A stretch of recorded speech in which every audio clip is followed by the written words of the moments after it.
Hi అండి everyone, నేను Bambino aloo tiffin చేస్తున్నానండి. ఇవాళ ఇలా ఒకసారి ట్రై చేసి చూడండి. ప్యాన్ పెట్టుకొని అందులో కొంచెం ఆయిల్ వేసుకొని బాంబినో ఫ్రై చేసుకోవాలి. అటు ఇటు మంచిగా కొంచెం వేగనియాలి. Colour change. ఇది గోధుమ బాంబినో అండి, గోధుమ బాంబినో, అందుకని కలర్ చేంజ్ ఉంది. మైదా బాంబినో అయితే కొంచెం తెల్లగా ఉంటుంది. ఇది సన్నగా బాగుంది.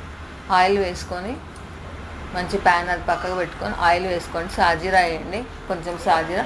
ఇది మసాలా బాంబినో అని చాలా బాగుంటుంది, బిర్యానీ తిన్నట్టే ఉంటుంది. 2-3 లవంగాలు, 2 లవంగాలు, కొంచెం పట్ట చూడండి, కొంచెం పట్ట, తోక మిరియాలు అండి. ఇది తోక మిరియాలు వేసేసి ఇలాచి కొంచెం కచ్చపక్క పౌడర్ చేసి పెట్టుకోవాలి. పచ్చిమిర్చి వేయాలండి, కొంచెం పచ్చిమిర్చి వేసి కల్లిమాకు వేసేసి ఆనియన్ వేయండి. ఈ 3 మగ్గిన తర్వాత పచ్చిమిర్చి ముందే ఎందుకు వేసానంటే కొంచెం కారం బాగుంటుందని వేసానండి.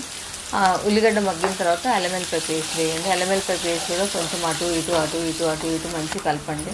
కొంచెం పసుపు వేసేయండి. అందులోనే ఆలు వేయండి. ఆలు వేసేసి అటు ఇటు మంచి నూనెలో మగ్గనివ్వండి.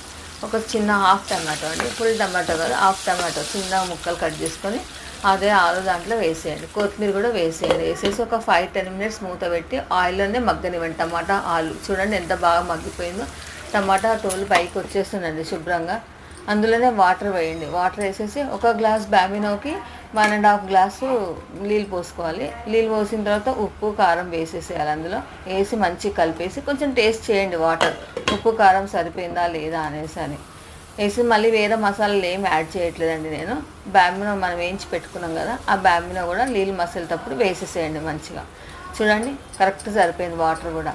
ఒక గ్లాస్కి 1.5 గ్లాస్ వాటర్ అండి. మెత్తగా కావాలనుకుంటే ఒక 2 గ్లాసెస్ వేయండి. కొంచెం పొడి కావాలనుకుంటే 1.5 గ్లాస్ వేయండి, సరిపోతుంది వాటర్. మంచిగా అటు ఇటు కలిపేసి మీదికేని మనం ఇలాచి పౌడర్ దంచి పెట్టుకున్నాం కదండి, మీదికేని వేసేయండి. వేసిన తర్వాత మంచిగా కొంచెం మూత పెట్టేసేయండి. మంచిగా కొంచెం అటు ఇటు కలిపేసి కొంచెం మూత లిడ్ పెట్టేసి ఆ వాటర్కి బాంబినో అనేది బాయిల్ అయిపోతుంది శుభ్రంగా. చూడండి ఎంత బాగైంది, పుల్లలు సేమ్ మన బిర్యానీ టేస్ట్ వస్తుందండి. మనం బిర్యానీలో ఏ మసాలా వేస్తామో అదే వేసాను, కానీ వేరే ఎక్స్ట్రా మసాలాలు ఏమి యాడ్ చేయలేదండి నేను. ఒకసారి ఇలా ట్రై చేసి చూడండి, చూస్తే టేస్ట్ అనేది తెలుస్తుందండి మీకు కూడా. చూడండి ఆలు ఉడికిపోయింది, టమాటో ఉడికిపోయింది, మంచి పుల్లలు అయింది బాంబినో. ఒకసారి ఇలా ట్రై చేసి చూడండి. Please comment for us.